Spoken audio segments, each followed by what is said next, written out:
ఒకప్పుడు ఇంటి ముందట ఒక వేప చెట్టుంటే ఆ ఇంటికి ఒక వైద్యుడున్నట్టే అని నమ్మేవాళ్లం. ఉదయాన్నే ఆ గాలి పీలిస్తే ఊపిరితిత్తులకు బలం, ఆ పుల్లతో పళ్ళు తోమితే వజ్రాల్లాంటి దంతాలు. అమ్మమ్మలు వేప ఆకులతో దిష్టి తీసేవారు, రోగాలొస్తే వేప కొమ్మలతోనే చికిత్స చేసేవారు.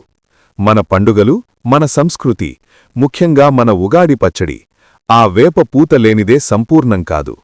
కాని ఈరోజు అందరికీ ఆరోగ్యాన్ని పంచిన ఆ విశ్వామిత్రుడికే ప్రాణసంకటమొచ్చింది.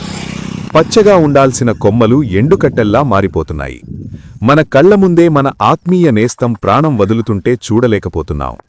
పర్యావరణం దెబ్బతినడం వల్లో, కాలం మారడం వల్లో తెగులు సోకిన వేపమ్మ ఈరోజు మన సహాయం కోసం ఎదురుచూస్తోంది.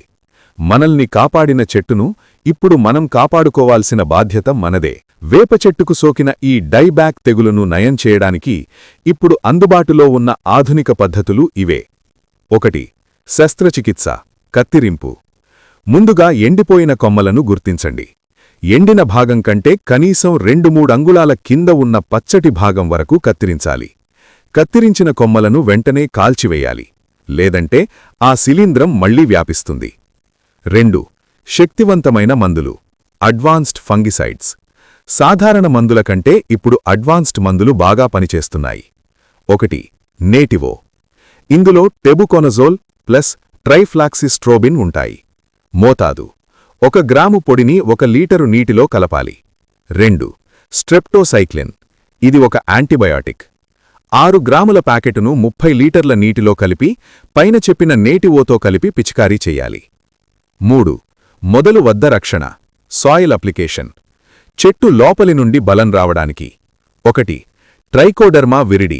ఇది ఒక మంచి బ్యాక్టీరియా. 100 గ్రాముల పొడిని పశువుల ఎరువులో కలిపి చెట్టు మొదట్లో వెయ్యాలి. 2. వేపపిండి. చెట్టు చుట్టూ పాదు తీసి కిలో వేపపిండి వేయడం వల్ల వేర్లకు బలం చేకూరుతుంది.